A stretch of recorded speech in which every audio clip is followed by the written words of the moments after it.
Hello, hello, hello. Welcome to Venus RX. It's Lacey, and this is where I talk about topics that are on my mind right now.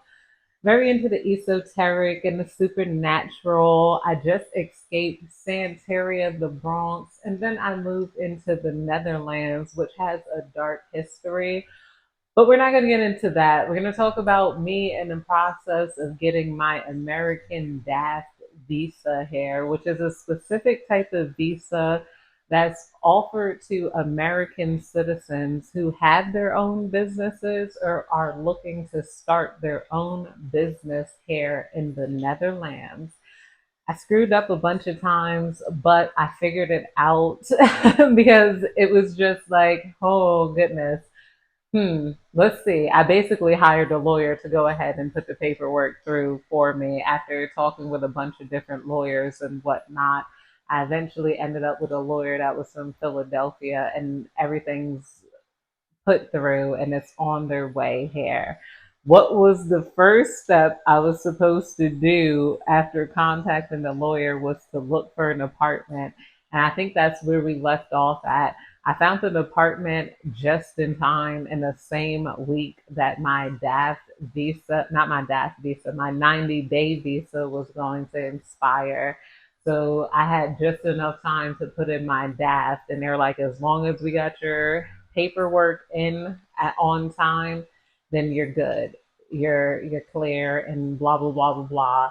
Um, then I get to stay, and then there's a series of steps to the process. I found an apartment. This is the apartment. It's a one bedroom. It's kind of small. After being going to so many viewings on nicer apartments. I didn't get those apartments. They told me that the housing here was very competitive. Everybody said it. I've read about it being competitive. Articles coming up and saying that there's housing shortages here. So if you ain't putting down for that apartment like that same day, it's like boom, they give it to another person. Boom, they give it to another person. And then the ones that did call me back, it was like overly small. I'm like, I am not living in a box. No. This is like barely a one bedroom. The bed takes up most of the room. Where I'm at right now is a two-bedroom and it has enough living room space. There's more space over there.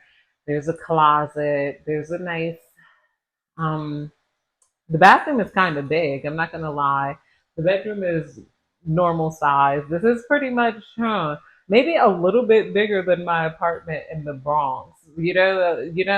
But I'm gonna be here for at least until my paperwork goes through. I had to find the apartment, and how I found an apartment after going to so many viewings. I was on different sites. I was on something called Perarius. I was on something called Fund NL. But then last minute, when it was getting close, like within the last week, I simply messaged a bunch of Airbnb hosts and asked if I can use their apartments to register at. Can I use your apartment for registration? Can I use the apartment for registration? A lot of them are like, no, you can't. This is a challenge. No, you cannot. And then I finally connected with people who are like, no, not this listing, but we have apartments. If you want to view this one bedroom apartment, blah, blah, blah, blah, blah, we can give you a lease and do that. So that's what I ended up doing. I took the apartment. It has a nice garden outside. There's other expats here in this apartment complex. And then I went ahead and contacted my lawyer with my paperwork and my lease so that he could go ahead and mail off everything, including my DAFT, to the IND, which is the Immigration National, I don't know what that stands for. And then begins the process. After he said in about 2 weeks, then they're going to contact him back and contact me back because signed over a power of attorney. I was going to try to do that paperwork myself, but this paperwork was thick as it was almost thick as me, y'all. I'm like, I'm a little hooked on phonics. I don't know what that means. Okay, no, I don't know what that. And then the lawyer said, just give us everything.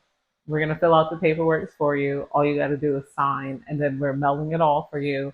And not only that, they so far, after, if they do, if everything goes through, I will give you the lawyer's information and whatnot, because not only are they going to fill out the Daft for me, they also set up my business with the KVK. The KVK is something like a LLC in America. Once you get like your business registered with the KVK, that's how you know it's like an official business here. After that, you have to open a Dutch business account and you have to get a Dutch accountant. There's whoa, steps here. But during this process, they give you a sticker, a temporary sticker, an alien sticker to stay in while they're processing your longer Daft visa, which can take up to 6 months, you know? Because I was like, wait, it could take up to 6 months, but I only have 3 months. So how am I going to do it? They're like, chill, you're good. Oh, you know, they got different markers here. They're like, you're good. You get a temporary alien sticker. And then once you get your alien number, you go to the BSN, and then that's when you get some, or you go to the local municipality, and then you go and get some other BSN number, and then that's when you can open up your Dutch business account, your banking account. That's when you could open up the banking account. That's when you could get phone services. That's when you could do things like, I don't know, I think you could go to the doctors anyway. But ironically enough, you do not have to have any of that to find an apartment. You have to find an apartment first. And that was my most confusing issue. I'm like, how am I going to sign a lease if I don't have my Daft visa, if I don't have a BSN, if I don't have this? It's just like I thought I couldn't sign the lease here. They're like, as long as you can find a place that you're staying at up to 4 months and it's really like an apartment that you can live in, you're good. And what you call it?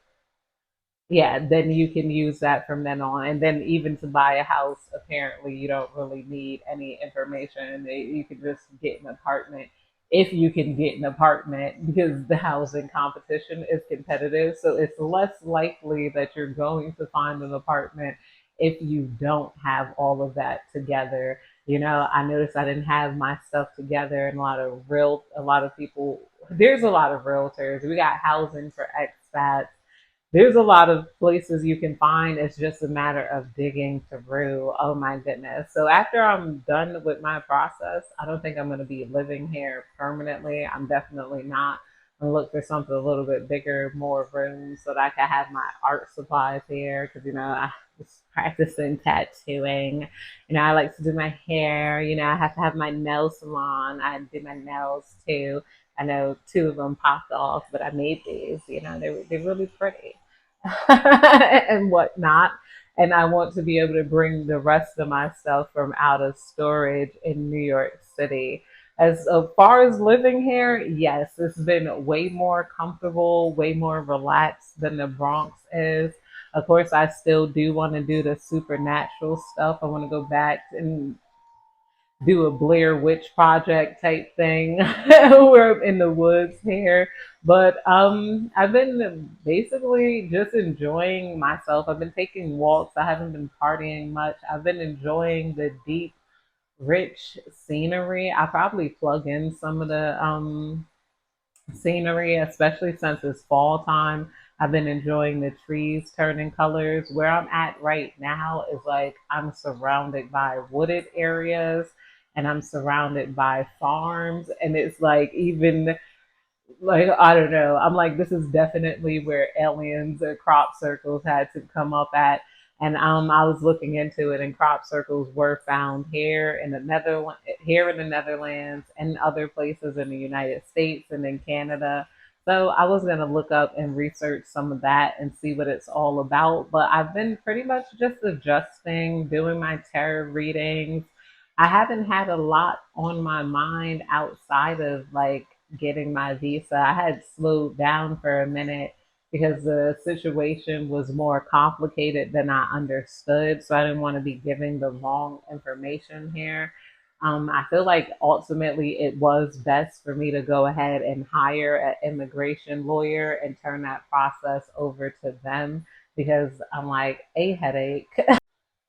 Okay, yeah, it was stressful for me. Outside of looking for an apartment for the last month, and that's where most of my energy was in. That's why I wasn't really making any videos about the process because after I found out that, I'm like, okay, what else is there to do? Check one, find my apartment. I finally got one for now, you know. I'm gonna decorate it a little. I'll be here for quite some time, maybe up to 6 months while they process it, so that I could have a place where my paperwork goes through. Where in the Netherlands, people know where I'm at. The government, the Netherlands people, you know what I mean here. This town, I really like it. It's really pretty. It's really chill. It's like it got a good vibe to it so far. I've lived in where? I've lived in Rotterdam for a month. I was in Roermond for a month, and I just left Horn, Netherlands, which is not too far from Brewer Mound, and it's crazy because Horn is right next to Thorn, and their symbol is the witch's broom. And that used to be a town apparently run by all women until Napoleon came in and he beheaded all the women there. But they keep the town all white. It's pretty there as well. Every neighborhood I live has its own vibe, or not neighborhood. I guess it's technically going like state to state. I don't know, but every town I've been in the Netherlands so far has its own vibe here. I have not been to Amsterdam, and I was like, let me try Rotterdam before I even go to Amsterdam, because I had a feeling that um it was going to be closer to the vibe of New York City there. And when I was in Rotterdam, yeah, you do find more hip hop people, but more ethnic people are in the major cities, I guess, in Rotterdam. But they said especially the Muslims. There's a lot of Muslim immigrants. They said there's Syrian immigrants. And some of these people are a bit reckless. When I was in Rotterdam, I'm not going to lie, that I felt a little less safe than I do in Lean and a little less safe than I did in Horn, Netherlands, you know? So, or Roermond or anywhere in the cities that I visit or Eindhoven. I'm close to like Eindhoven now. That's it. Eindhoven does have a racial mixture of people, but it seems to be I don't know how to explain it. I don't know how to explain it. I've experienced more street harassment in Rotterdam for sure, and I experienced more misogyny, especially amongst some of the Muslim people there. I had an incident because I'm getting halal food and whatnot, or eating at a chicken place where they directly served the man first, even though he came in last, and then it's like they made me wait to get my food. I'm like, wait, like was his food just quicker to cook or like what's going on here? But I was talking to some of the locals and talking to some of the people, and I bring up race, I bring up color. Not only am I in this esoteric and supernatural, I'm into very much, let's talk about it. Let's talk about the skin tone things, and let's talk about race. Let's talk about what's affecting the environment. There was a girl murdered like close to Amsterdam riding her bike. I believe it was a 17-year-old girl that was murdered by like a Muslim immigrant seeking asylum. I think they did put a hold on certain cities seeking asylums because of the misogyny that they brought in. And why did I leave New York? Is why I'm not going to Amsterdam. I left New York because it became hella misogynistic here.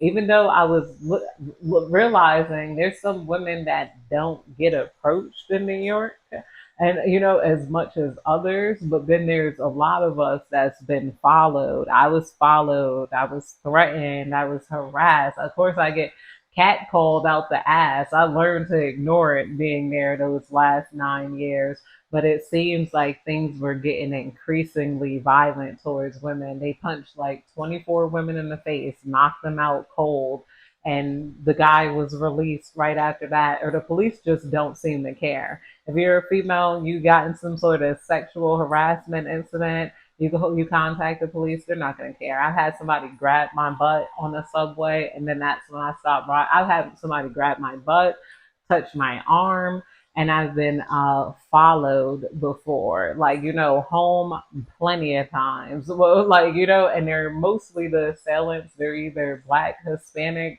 like from overseas Hispanic, and the Venezuelans that took over like the parks and like the Bronx and stuff. At some point, I was walking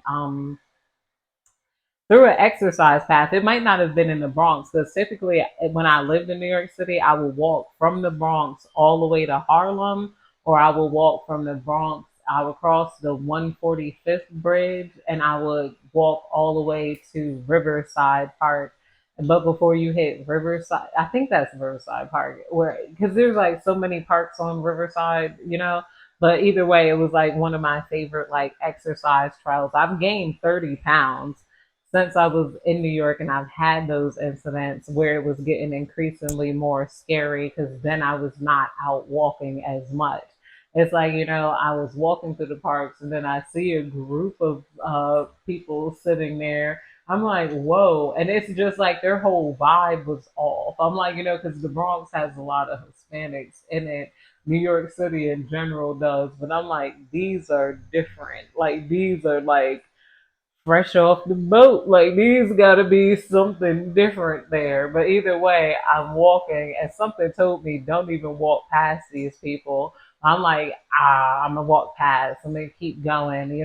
And it's like during sunset, so it is a lot of the times I did walk at night. I'm like whatever. I'm like it's the Bronx, whatever. If I die, I believe in God. All of this, all of that, and whatnot. But as I'm walking, one of them get up and start walking and following behind me. And then he's trailing like behind me, and then I turned around, and then we're like, he's like walking towards me face to face, but me, I turned around and I'm like, and I reached in my purse, and I'm like, and after reaching in my purse, he went and sat back down because I'm like, worst come to worst, I'm chunky. I'm like, I'm not about to run because I'm not gonna be able to outrun you. But it seems almost like that's what he was trying to get me to do. Like a lot of them enjoy scaring women in New York City. Also, they had three women who had the back of their legs sliced on the subway. I'm like, why aren't people talking about this? I guess it's not fitting their political agenda in New York City. It's been come since Black Lives Matter happened. That's when they've been more about giving leeway to the criminals rather than to the people who are hurt by the criminals here. Also had to note that there was a 14-year-old boy that lived in my building, went to the school not too far from me when I was living in the Bronx. He got stabbed in the chest on somebody because of somebody on K2. And the K2 and all of this lace weed, I'm like, a lot of it is being given out by the Muslim owned smoke shops, the same way they're giving out the whippets and different types of drugs here. And then people might come and they'll go to buy that weed. They find out it's lace. You go to call the police because it's lace and weed is legal. They're not doing shit. They're more likely to try to arrest you as a female than they are going to arrest somebody harassing you. And they refuse to do anything about lace weed. They're not trying to arrest nobody selling lace weed. Some of that weed you get, you will burn your throat. I learned to just stop smoking for a multitude of reasons here, because of bipolar disorder and because of the amount of lace marijuana coming out here. And then another thing is because weed gets laced, they're forgiving more criminals who commit these violence acts, saying they weren't in the right state of mind here. As far as living here, I have not experienced many incidents. I've only been in, I guess, the safer parts of the Netherlands for the last 2 months. I only spent 1 month in Rotterdam, and I did have sexist incidents. I feel like the Uber drivers here, they could be very weird. They could be very misogynist. It's like they want to invoke fear in women. These red pill group of men. I feel like that's why I was saying too that the Muslims had some sort of effect on the black community and black men. But that's like a whole different subject here. because I noticed they behave similarly. Like, like in the Muslims in Rotterdam behave like the black and Hispanic men in the Bronx. Like, they are very street harassy, very disrespectful, very disrespectful, very like misogynistic, very weird, chauvinistic, follow women around. When I was in Rotterdam, I definitely had a few of them. And it's not even, let's differentiate street harassment for the sensitive types that feel like, oh, okay, I can't say hi to you, hey beautiful, hey this, hey that. I'm not talking about hey beautiful when I say street harassment. I'm talking about doing things like balling up your fists when you ask for a woman number. I'm talking about spitting on the ground, rolling your eyes, trying to invoke intimidation here, taking out your phone and directly recording women. I've experienced that in Rotterdam from Indian men, or hey, they could be Bangladesh, but they're brown or Muslim, Indian, whatever type of men here, where they would take out your phone, directly record you in such a way to make you harassed and uncomfortable. So I hate when men act like they think street harassment is just catcalling. Like, there's definitely incidents where they'll say stuff like pose or pose or something like that. They're calling you a kitty, literally. I'm not talking about that. I'm talking about Indian little Muslim jerkheads riding past on their scooter and screaming some shit like like basically telling you to get the F out the way as they're riding past on their scooter. This is what I experienced in Rotterdam, and I've seen other women experiencing that too. I believe that if they are taking in men from overseas, they should have to have some sort of cultural classes about that not being okay here. They don't want women to feel safe outside walking alone in New York City and in a lot of the major cities. What I'm hearing is also happening in France, and then their only thing they care about is people that don't matter. Like, like I was George Floyd, he don't matter. Like like after he did what he did, he ran up in a woman's house with five men while she was pregnant and beat her. Why would you march for a man like that?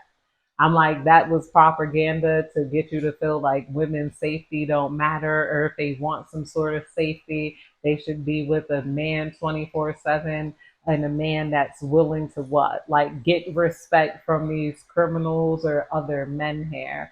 This is also why I felt like I lost a lot of respect for black men over the years. I wasn't going to make that a completely different topic, but I did. I lost respect for black men because they're afraid of the violent men. They're no longer trying to teach black men how to be black men. They're too afraid of black men themselves. So they've begin hyper criticizing black women for our hair, our nails, and being baby mothers and twerking. I'm like, because you're afraid of that 17-year-old running around with that gun that's going to kill you, pop on you here. Like, why is the face of scared straight now bad baby? Catch me outside. How about that? When you got Chicago teens with ski masks killing each other, why aren't you facing them? Why aren't you teaching these men how to be men? You're excusing a whole lot of violence here to put a whole lot of weight on black women. I'm like, I'm just not dealing with that. I don't respect you, and I'm not going to respect black men until they start rising up and teaching other young black men how to behave and how to be. And I'm not talking about some, oh, like treat a woman nice, take a woman out on dates. So men aren't taking women out on dates anymore. Men aren't being men in the fact that they are not teaching younger men how to be men. And if they are, they're teaching a perverted view of how to be men in a sense of terms to control, hurt, harass, humiliate, and oppress women here. This is all that black men are being taught. I'm like, it got to be some sort of grand scale. I don't want to hear no, what do you bring to the table? I want to see them scared straight lining up these 15 to 17-year-old boys out here doing all of this reckless shit. and telling them that's not right. They need to have a future where they're doing things in life. They're making rockets. They're doing well in their environments other than trying to control women here, because you're never going to be able to control women. You're never going to be able to completely put women in fair. You're never going to have what you're trying to get here. It's just going to always lead to destruction, if you know what I mean. Like I don't know what point they're trying to make, like here. As far as dating and stuff, I did get back on Tinder. They say everything is go Dutch. I did not experience that. Most guys who asked me out on a date did directly offer to pay. I do find them to be cool, direct, and have, I don't know, a cute sense of humor, a cute sarcastic sense of humor here. I don't know how to explain it. I feel like I have to actually go out with more and more men here, but they seem to be aligned. One thing being on Tinder in the Netherlands is that a lot of men have complimented my makeup here, as opposed to you don't need makeup. I was like, that's surprise. It's almost like they purposely don't want to be like those types of men that were taught that red pill shit that, oh, you would look much better without makeup. I've had them say, I really like your makeup, especially your lipstick. It looks very sexy on you, or it looks very nice and whatnot. I have not felt forced into sexual interactions. There are horny men here, but it seems like a lot of them do like to take their time, get to know you. Also, racially, because I'm from out of town, they probably feel like they got to be careful. They don't know if they're going to get set up in some sort of way because of the pressure. There is apparently racial tension going on between the Dutchmen who live here and then the immigrants that came here, like the Muslims. They don't like a lot of the Muslim men and stuff, and I don't either. Like, a lot of them come with that misogyny. I am not a fan of the Muslim religion overall. I don't have anything against good Middle Easterns, but anybody that practices that religion, I look funny at. I don't really like, it's nothing Allah could do for me, especially when you had him. Muhammad was marrying a 9-year old girl, sleeping with her, and then there's still so many women that's dying due to things like honor killings and just hell going on in Syria. And then when it came to Somalia, the Muslim religion ruins and causes destruction everywhere it goes. I don't believe that New York would be the way it would if it didn't have black men giving into that, and Hispanic men. They come with their own thing, like femicide in Mexico and different Latin countries and whatnot.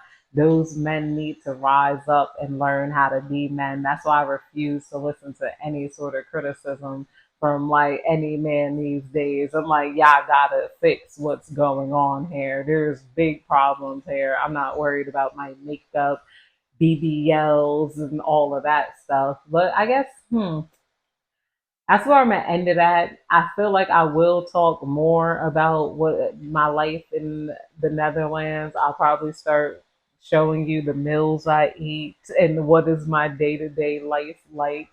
If you guys are into that type of vlog, now that I'm more settled and I got an apartment for now. And I'm not running and like doing, oh, what was it? House viewings all over the Netherlands, like, every day.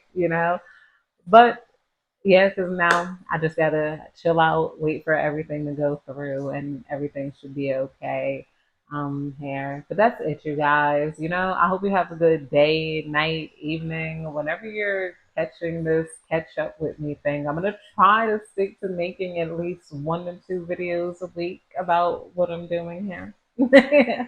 I will talk to you later.